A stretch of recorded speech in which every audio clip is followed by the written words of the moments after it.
नमस्कार, स्वागत है आपका एबीपी गंगा में। मैं हूं अवधेश। उत्तराखंड प्राइम की शुरुआत करते हैं। उत्तराखंड में एक बार फिर से मौसम बदलने जा रहा है। 18 मई से 21 मई तक प्रदेश के अधिकांश क्षेत्रों में बारिश और ओलावृष्टि होगी। पर्वतीय इलाकों में भारी बारिश, वहीं मैदानी इलाकों में तेज हवाएं भी चलेंगी। 18 मई को मौसम विभाग ने उत्तरकाशी, चमोली, पिथौरागढ़ और बागेश्वर जिले के कुछ स्थानों पर भारी बारिश का अलर्ट जारी किया है। वहीं 19 और 20 मई को देहरादून, रुद्रप्रयाग, चमोली, नैनीताल, टिहरी, बागेश्वर और चंपावत जिलों में मौसम विभाग ने भारी बारिश का अलर्ट जारी किया है। उधर ताउते तूफान की वजह से मौसम बदला हुआ है, जिसका असर भी मौसम पर दिख रहा है। तो ताउते की वजह से उत्तराखंड में भी मौसम बदल गया है और बदलने जा रहा है। उत्तराखंड में भारी बारिश का अलर्ट जारी किया गया है और मौसम विभाग ने भारी बारिश की आशंका जताई है। तो पश्चिमी उत्तर प्रदेश की बात करें, पश्चिमी उत्तर प्रदेश के साथ ही साथ उत्तराखंड में भी मौसम विभाग ने भारी बारिश की आशंका जताई है और मौसम बदलने का, तेज बारिश का अलर्ट जारी किया है।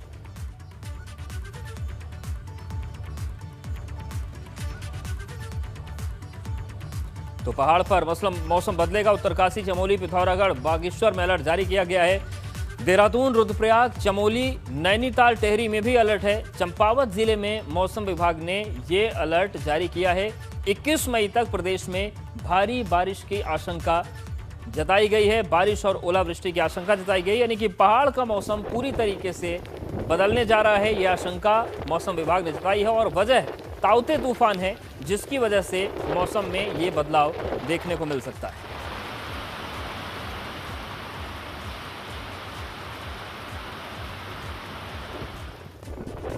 पर्वतीय क्षेत्र है, वहाँ पे अनेक स्थानों तक में हल्की से मध्यम वर्षा मिलने की संभावना है। 19 और 20 तारीख को वर्षण और अधिक बढ़ सकता है। तो 19 और 20 तारीख को उत्तराखंड में अधिकांश स्थानों पे हल्की से मध्यम वर्षा और गर्जन चमक के साथ वर्षा की संभावना है। 21 तारीख से वर्षण में कमी देखने को मिलेगी और केवल उत्तराखंड के जो पर्वतीय क्षेत्र हैं वहाँ पे कुछ स्थानों पे हल्की वर्षा की संभावना है। और बड़ी खबर उत्तराखंड से है। उत्तराखंड के मुख्य सूचना आयुक्त ने इस्तीफा दे दिया है। शत्रुघ्न सिंह ने इस्तीफा दिया। शत्रुघ्न के कार्यकाल के 6 महीने अभी बाकी थे। तीरथ सरकार ने अहम जिम्मेदारी संभालेंगे शत्रुघ्न सिंह। केंद्र में कई अहम पदों पर शत्रुघ्न सिंह रह चुके हैं। 1983 बैच के आईएएस है शत्रुघ्न सिंह। तो ये इस वक्त की बड़ी खबर है। उत्तराखंड के मुख्य सूचना आयुक्त ने अपने पद को छोड़ दिया है, इस्तीफा दिया है और उनके कार्यकाल के आपको बता दें कि 6 महीने अभी बाकी थे, लेकिन जानकारी ये भी मिल रही है कि तीरथ सरकार में अहम जिम्मेदारी उन्हें मिलने जा रही है। और ब्यूरो चीफ अजीत सिंह राठी जुड़ रहे हैं। अजीत जी, जिस तरीके से मुख्य सूचना आयुक्त ने इस्तीफा दिया है, किस तरीके की जिम्मेदारी भविष्य में उनको मिल सकती है?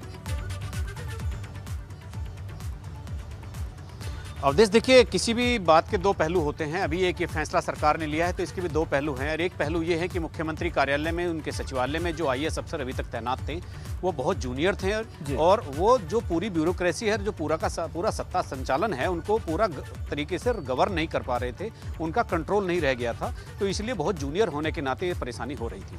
और दूसरी बात यह है कि शत्रुघ्न सिंह को लाने के पीछे एक बड़ा मामला ये भी है, एक बड़ा नज़रिया ये है कि वो इस स्टेट के मुख्य सचिव रह चुके हैं। यहाँ खंडूड़ी जब मुख्यमंत्री थे उनके प्रमुख सचिव रह चुके हैं और इसके अलावा ऊर्जा और तमाम विभाग संभाले। और इससे भी बड़ी बात यह है कि जब वो फैजाबाद के कमिश्नर थे तो अटल बिहारी वाजपेयी प्रधानमंत्री होते थे और उन्होंने जब अयोध्या मस्जिद का विवाद चल रहा था तब उन्हें केंद्र की तरफ से अपना एक दूत नियुक्त किया था राज्य सरकार से बात करने के लिए। और वो मनमोहन सिंह की सरकार में प्रधानमंत्री के संयुक्त सचिव से अपर सचिव तक रहे हैं। मतलब वो उनका इतना बड़ा एक्सपोजर है शत्रुघ्न सिंह का कि वो ब्यूरोक्रेसी में उनका एक बहुत बड़ा नाम है। और यहाँ मुख्य सचिव बनने के बाद फिर वो सीआईसी बने और 6 महीने पहले वो पद छोड़ दिया। एक डायलॉग बहुत हाई लेवल पर हुआ है, इसके बाद ये निर्णय लिया गया है। और मुझे लगता है कि ये प्रधान सलाहकार मुख्यमंत्री, इस तरह से कुछ उनको एक ओहदा दिए जाने की एक तैयारी हो गई है, जिसका कल सुबह तक खुलासा हो जाएगा। और शत्रुघ्न सिंह चूंकि 1983 बैच है, अब यहाँ 1986 बैच के तो चीफ सेक्रेटरी ही हैं, तो इसीलिए जो एक हायरार्की होगी और एक वरिष्ठता होगी जिसको ध्यान में रखा जाना चाहिए, जो प्रोटोकॉल होता है एक ब्यूरोक्रेसी का, तो वो एक मेंटेन हो सकेगा, जो अभी तक नहीं हो रहा था। तो सरकार बदलने के बाद भी नहीं लग रहा था कि यहाँ पर कोई बदलाव नहीं आ रहा है और इस तरह के कोई फैसले भी नहीं लिए जा रहे थे। तो शत्रुघ्न सिंह को यहाँ पर किसी बड़े ओहदे पर लाया जाना एक बहुत बड़ा घटनाक्रम है उत्तराखंड के लिए। और चूंकि जब जो अटल बिहारी वाजपेयी जी के बहुत नज़दीक रहा हो, जिसने पीएमओ में और कैबिनेट सेक्रेटरिएट में सालों साल काम किया हो, तो और यहाँ पर भी तमाम पदों पर काम किया, तो उसका एक्सपोजर और उसका अनुभव का लाभ लेने के लिए सरकार ने ये फैसला लिया। बिल्कुल एक बड़ा फैसला। जी हमारे साथ आप बने रहिए, कुछ और अहम खबरें उस पर भी आपसे जानकारी लेंगे और आगे बढ़ते हैं। उत्तराखंड में बच्चों में बढ़ते कोरोना संक्रमण ने अब चिंताएं बढ़ा दी हैं। मई महीना जहां मौतों के लिहाज से खतरनाक साबित हो रहा है, 15 दिन में 1700 बच्चे कोरोना की चपेट में आए और अभी तक राज्य में 5000 से अधिक बच्चे कोरोना की चपेट में आ चुके हैं। उधर कोरोना की तीसरी लहर भी बच्चों के लिए खतरनाक बताई जा रही है। स्वास्थ्य विभाग का फोकस कोरोना की तीसरी लहर को लेकर है। आशंका ये भी जताई जा रही है कि इस वेव में बच्चों के संक्रमित होने की संभावना आशंका ज्यादा है। उत्तराखंड में डीआरडीओ की तरफ से बनाए गए 2 अस्पतालों में 25-25 बच्चों के आईसीयू बनाए जा रहे हैं। साथ ही जिलों के अस्पतालों में भी बच्चों के लिए आईसीयू बेड और वार्ड बनाए जा रहे हैं। आशंका तो जताई गई है कि भाई 3rd फेज़ आएगा और उसमें बच्चों का संक्रमण होने का चांसेस ज़्यादा है। तो हम लोग हमारे सारे जिले और इवन सीएससी लेवल तक हम लोगों ने ये कर दिया है। हमारे जिले हैं, सब डिस्ट्रिक्ट हॉस्पिटल्स हैं, मेडिकल कॉलेजेस हैं, इवन डीआरडीओ द्वारा हमारा 500 बेड के एक ऋषिकेश में और हल्द्वानी में 500 बेड का ही हॉस्पिटल तैयार हो रहा है, ऑलमोस्ट तैयार हो भी जाएगा 21 तारीख में। तो तैयारियां शुरू हो चुकी है। लेकिन अजीत जी, ये बड़ी चिंता की बात है, जिस तरीके से कहा जा रहा था कि तीसरी लहर बच्चों के लिए खतरनाक हो सकती है, ऐसे में जो आंकड़े उत्तराखंड से आ रहे हैं, क्या ये इस बात का संकेत है कि बच्चों को बचाना होगा गंभीरता से? जी बिल्कुल अवधेश, देखिए चूंकि जैसे ही ये इस पेंडेमिक की दूसरी लहर जैसे ही आई थी, तो सभी लोगों का जो एक फोकस था वो युवा पे और जो वृद्ध लोग थे उन पर था। तो किसी को आभास नहीं था कि ये बच्चों में भी इसका कोई रिएक्शन हो सकता है, कोई मरीज मिल सकते हैं। अच्छा, कुछ हम और मतलब एक सो मोटो ये मान लेते हैं कि बच्चों का जो इम्यूनिटी सिस्टम है वो जवान से और वृद्ध से मतलब कहीं ज़्यादा मजबूत होता है। तो बीमारियां उनको अगर आती भी हैं तो ईश्वर उनका इम्यूनिटी सिस्टम इतना जोरदार रखता है जब तक उनका बचपन रहता है, ताकि उनको किसी दूसरी औषधि और किसी दूसरी मदद की जरूरत नहीं पड़ती। तो आपने देखा भी होगा कि किस तरह से बच्चे एकदम से ग्रो कर जाते हैं। तो इस लिहाज से मुझे लगता है कि जिस तरह से बच्चों में केस आए हैं, तो अब सरकार को इस बात पर सावधानी बरतने की जरूरत है, जिसका अभी सिलसिला शुरू हुआ है। एक प्रयास शुरू किया गया है कि जो डीआरडीओ के जो कोविड सेंटर बनाए जा रहे हैं उनमें बच्चों के लिए भी एक अलग से कुछ बेड आरक्षित किए जाएंगे। क्योंकि ये बीमारी बच्चों की तरफ बढ़ रही है, तो तीसरी अगर लहर आ गई और वो बच्चों में ज़्यादा रिएक्शन हो गया तो बहुत नुकसान इस देश का हो सकता है। तो उसी को रोकने के लिए यहाँ पर एक जो प्रयास शुरू हुए हैं, तो वो अभी आप देखने को मिल रहे हैं कि डीआरडीओ के हॉस्पिटल्स में और बाकी फिर इनके बाद जो दूसरे हॉस्पिटल्स हैं उनमें भी जो बच्चों के आरक्षित वार्ड बनाए जा सकते हैं, ताकि बच्चों को के जीवन को संरक्षित किया जा सके, उनको सुरक्षित किया जा सके। जी अवधेश, बिल्कुल शुक्रिया आपका जानकारी और अपडेट्स को देने के लिए। तो ब्यूरो चीफ अजीत सिंह राठी हमारे साथ जुड़े थे और उनका कहना था कि जिस तरीके से 15 दिन में 1700 बच्चे मिले हैं, ऐसे में अब तैयारियां शुरू हो चुकी हैं कि बच्चों पर अगर मुश्किल आती है कोरोना की तो उनको बचाया जा सके। रुड़की के मंगलौर कोतवाली क्षेत्र के लिब्बरहेड़ी गांव में पिछले कुछ समय से कोरोना संक्रमण, खांसी और बुखार का प्रकोप जारी है। ग्रामीणों के मुताबिक पिछले 15 दिन में 30 से 35 लोगों की मौत हो चुकी है। वहीं खबर चलने के बाद अब पुलिस प्रशासन और स्वास्थ्य विभाग हरकत में आया है और गांव की सुध लेने पहुंचा है। आपको बता दें कि देहात क्षेत्रों के कई गांव खांसी और बुखार की चपेट में है, लेकिन गांव को भगवान भरोसे छोड़ा गया है। ज्वाइंट मजिस्ट्रेट का कहना है कि अब तक 19 लोगों की मौत हुई है। गांव को कंटेनमेंट जोन बनाया गया है।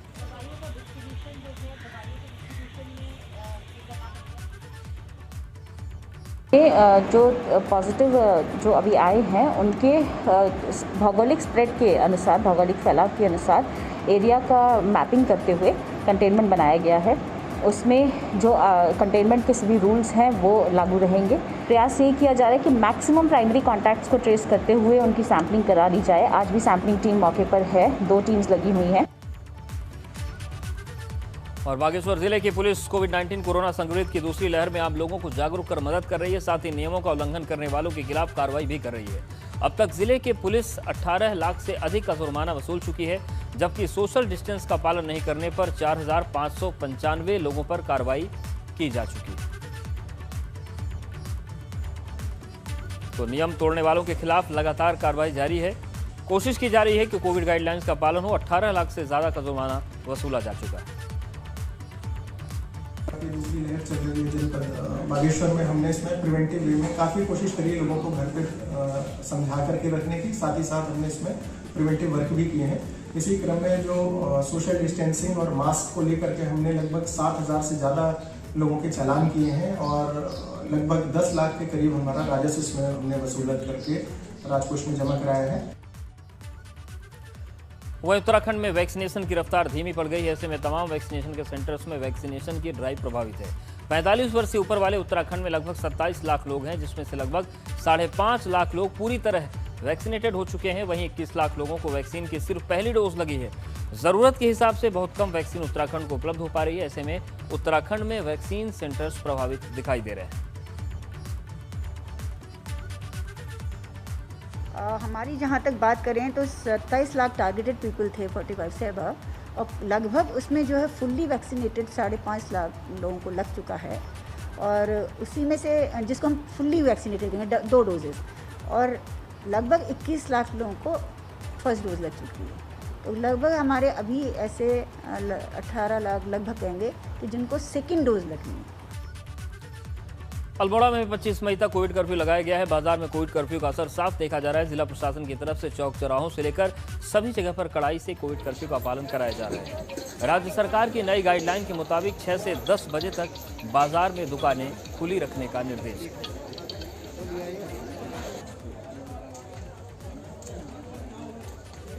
तो कोविड कर्फ्यू के हिसाब से बाजार खोले जा रहे हैं। अल्मोड़ा की तस्वीर आपको दिखा रहे हैं। सुबह 6 से सुबह 10 बजे तक बाजार खोलने के निर्देश है और कोविड कर्फ्यू का पालन करवाया जा रहा है। कोविड-19 संक्रमण के प्रभावी नियंत्रण को लेकर उत्तरकाशी पुलिस प्रशासन ने अच्छी पहल की है। जिले को कोरोना से मुक्त करने के लिए आधुनिक तकनीक का इस्तेमाल किया जा रहा है। जिलाधिकारी मयूर दीक्षित और पुलिस अधीक्षक मणिकांत मिश्रा ने कोविड फ्री उत्तरकाशी ऐप जारी किया है। इस मोबाइल ऐप के माध्यम से कोविड के लक्षण दिखने पर कोई भी नागरिक अपनी सूचना ऐप के माध्यम से कोविड कंट्रोल रूम को दे सकता है। तो हमारे ज़िले के कप्तान एसपी साहब ने उन्होंने एक बहुत अच्छा इनिशिएटिव लिया है। उन्होंने एक ऐप ऐसा क्रिएट करा है जिसमें कोई भी व्यक्ति अपने सिम्टम्स उसमें दाखिल कर सकता है और उसमें जैसी वो सूचना डालेंगे उनकी लोकेशन, उनके मोबाइल नंबर, उनका सारा डेटा जो हमारा कंट्रोल रूम है कलेक्ट्रेट में, वहाँ पर पहुँच जाएगा तत्काल रूप से। और वहाँ हमारी और पुलिस की टीम जो बैठी है वो उसको डेटा को कलेक्ट करके हम तत्काल वहाँ के प्रधान से, आशा से या निकटतम जो भी स्वास्थ्य सुविधाएं वहाँ तक संपर्क करके उनको मेडिकल किट देना या अगर बहुत सीरियस है तो एम्बुलेंस प्रोवाइड करना, ये हम कर पाएंगे। और बड़ी खबर पिथौरागढ़ से है। पिथौरागढ़ में ब्लैक फंगस का पहला मामला सामने आया है। ब्लैक फंगस से बीमार मरीज अस्पताल में भर्ती किए गए हैं। स्वास्थ्य विभाग ने सेना से इंजेक्शन मांगा है। ब्लैक फंगस के इंजेक्शन की सेना से डिमांड की गई है। तो ये इस वक्त की बड़ी खबर, जो ब्लैक फंगस है वो पूरे देश में मुसीबत पैदा कर रहा है। पिथौरागढ़ में भी ऐसा मामला सामने आया है। उत्तराखंड के राज्यसभा सांसद अनिल बलूनी कोरोना महामारी के दौरान लोगों की लगातार मदद कर रहे हैं। पेयजल मंत्री बिशन सिंह चुफाल की मांग पर राज्यसभा सांसद अनिल बलूनी ने ऑक्सीजन कंसंट्रेटर को सामुदायिक स्वास्थ्य केंद्र डीडीहाट में लगाने के लिए भेजा है। बिशन सिंह चुफाल ने इसकी शुरुआत की। कोरोना काल में ये मशीन बहुत मददगार साबित होगी। कोरोना संक्रमण के कारण जिन मरीजों को अचानक ऑक्सीजन लेवल घटता है उन्हें अब हायर सेंटर रेफर नहीं करना पड़ेगा। इस मशीन से एक साथ 20 मरीजों को ऑक्सीजन मिल सकती है। को ऑक्सीजन की व्यवस्था होगी। यह जो यहाँ पर व्यवस्था की गई इसकी मशीन लगाने के लिए, जो ऑक्सीजन मशीन, उसके लिए मैं सांसद जो हमारे राज्यसभा के सांसद हैं अनिल बलूनी जी, उनको बहुत बहुत धन्यवाद देता हूँ। उनके प्रयास से ये मशीन यहाँ पर लगी है। मैंने 3 दिन पहले उनको से निवेदन किया था कि भाई डीडीहाट में हमारे पास सिलेंडर की कमी है, तो उन्होंने ये जनरेशन जो मशीन भेजी है, इसके लिए मैं उनको बहुत बहुत क्षेत्र की जनता की ओर से धन्यवाद देता हूँ। उधर खटीमा से विधायक पुष्कर सिंह धामी ने खटीमा ब्लॉक में स्थित 4 प्राथमिक स्वास्थ्य केंद्रों में 4-4 ऑक्सीजन कंसंट्रेटर दिए। साथ ही दवाइयां भी बांटी। कोरोना की दूसरी लहर से जहां शहरों में कोरोना के केस बढ़ रहे हैं, तो वहीं ग्रामीण इलाकों में भी मामले तेजी से आगे बढ़ रहे हैं। ऐसे में इस तरह की मदद लोगों के लिए काफी अहम साबित हो रही है। तो पुष्कर धामी जिन्होंने 4 स्वास्थ्य केंद्रों में 4-4 कंसंट्रेटर दिए। कोरोना के रोगी आ रहे हैं, वो सारे के सारे ऑक्सीजन की उनको ज़रूरत है, ऑक्सीजन की डिमांड है। उसको देखते हुए हमारे खटीमा का जो नागरिक चिकित्सालय है वो हम आज 1-2 दिन के अंदर ही 50 बेड का करने वाले हैं। अभी 20 बेड का चल रहा था उसको 50 बेड का कर रहे हैं। इसके साथ साथ जो हमारी चारों CSC हैं, प्राथमिक स्वास्थ्य केंद्र है, चकरपुर, ड्यूरी, नगरातराई और प्रतापपुर, वहाँ पर 4-4 वेंटिलेटर लगाए जा रहे हैं। कोविड के चलते उत्तराखंड परिवहन विभाग इन दिनों संकट के दौर से गुजर रहा है। कर्मचारियों को पिछले 4 महीने से तनख्वाह नहीं दी गई।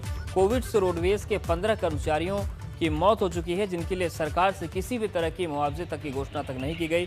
कर्मचारी नेता का कहना है कि उत्तराखंड रोडवेज की बसें उत्तराखंड की सीमा तक ही जा रही हैं, जिसके चलते रोडवेज की गाड़ियों का तेल का पैसा भी नहीं निकल पा रहा है। हमारी प्रदेश सरकार से ये मांग है कि इस समय जो कोरोना वॉरियर्स के रूप में प्रदेश में पूरे हमारी वाहनें संचालित हैं, जो उत्तराखंड सीमा के अंतर्गत, तो हमारे जो 21 से ज़्यादा कर्मचारियों की मौत हो गई है और 150-200 से ज़्यादा संक्रमित हैं। तो मैं सरकार से अगर हमें 4 महीने से वेतन नहीं मिला है, हमारे कर्मचारियों का मनोबल टूट रहा है। लगातार 1 साल से हम काम कर रहे हैं। हम हर जगह प्रवासियों को लेने के लिए भी गए थे। हम सभी जगह वाहनों को संचालित करने में कोरोना वॉरियर्स की भूमिका में है, लेकिन सरकार बिल्कुल चेत नहीं रही है। वो हमें हमारे अनदेखी कर रही है। टिहरी के जिला अस्पताल हिमालयन जॉली ग्रांट में गर्भवती महिला को भर्ती नहीं करने से नाराज कांग्रेस कार्यकर्ताओं ने हंगामा कर दिया। कांग्रेस कार्यकर्ताओं ने अस्पताल के गेट के सामने बैठकर विरोध जताया। साथ ही उन्होंने ड्यूटी पर तैनात डॉक्टर और स्टाफ को हटाने की मांग की। प्रतापनगर के लंबगांव से 17 मई को रात करीब 11 बजे एक डिलीवरी पेशेंट को लेकर परिजन जिला अस्पताल पहुंचे। जिला अस्पताल में ब्लड नहीं होने का हवाला देकर मरीज को जॉली ग्रांट देहरादून जाने के लिए कहा गया। मरीज को कोई रेफर पेपर नहीं दिया गया और न ही एम्बुलेंस की कोई व्यवस्था हुई, जिसके बाद मरीज ने पूरी रात बौराड़ी साई चौक पर गुजारी। सुबह जब कुछ स्थानीय लोगों को पता चला तो उन्होंने इसके शिकायत अस्पताल प्रशासन से की। शिकायत के बाद अस्पताल प्रशासन हरकत में आया और फिर आनन फानन में मरीज को अस्पताल में भर्ती करके इलाज शुरू किया गया। तो सवाल ये है कि पहले इलाज नहीं हो सकता था, बाद में होने लगा, इसका मतलब ये मनमानी है। पौड़ी से देहरादून जा रही एक कार सफदरखाल देवप्रयाग के पास अनियंत्रित होकर गहरी खाई में गिर गई। इस हादसे में 2 लोगों की मौत हो गई। यह सड़क हादसा देवप्रयाग मोटर मार्ग पर कुंडाधार के पास हुआ। काफी मशक्कत के बाद दोनों शवों को पुलिस और राजस्व टीम ने मिलकर जिला अस्पताल पहुंचाया।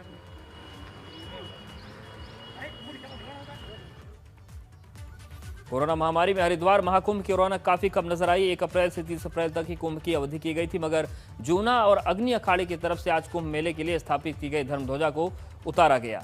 आज से विधिवत रूप से जूना और अग्नि अखाड़े ने कुंभ का समापन कर दिया।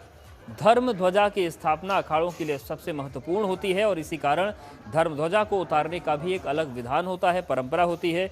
एक अलग विधान होता है जिसमें कढ़ी पकोड़े के भोजन के साथ आज जूना और अग्नि ने कुंभ मेले का समापन किया। ओम सूर्याय स्वाहा, ओम सूर्याय स्वाहा, ओम चंद्रमसे स्वाहा। ये हमारा जो पंच है खेड़ामढ़ी और बरेली में जाके बरेली में जो बनखंडीनाथ महादेव है वहाँ जाके स्थापित हो जाएगा। तो ये विभिन्न श्रीमेंत जो पूरे देश में भ्रमण करते हैं, रमते पंच सब जगह जाते हैं। वहाँ तो ये जकीरा बोलते हैं इसको। सारे जो है जितना जकीरा होता है, जो हमारा जो निशान होते हैं, देवता है, बाला है, गुरु महाराज के चरण पादुका वगैरह है, सारी चीज़ें जो है, तो वो पंच जहाँ रहता है उनके साथ में रहता है। पंच के जो है 4 श्रीमेंत होते हैं, 4 अष्टकोशल मेंत, कारोबारी वगैरह, ये सब मिला के जो है 17 सदस्य जो है इनके अंदर एक मड़ी के होते हैं। बाबा केदारनाथ के कपाट खुलने के दूसरे दिन केदार बाबा के अग्रवीर भैरवनाथ के कपाट भी खोल दिए गए। पौराणिक मान्यता के अनुसार केदारनाथ के कपाट खोलने के बाद शनिवार या मंगलवार को भैरवनाथ के कपाट खोले जाते हैं और फिर केदारनाथ मंदिर में सायंकालीन आरती शुरू होती है।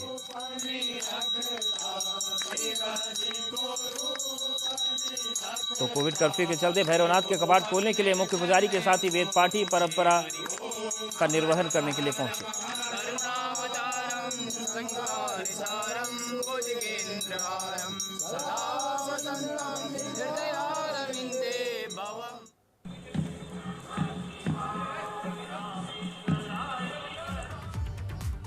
और इस बुलेटिन फिलहाल इतना ही, लेकिन आगे जरूर देखिए सुनो यूपी हमारी सहयोगी प्राची के साथ।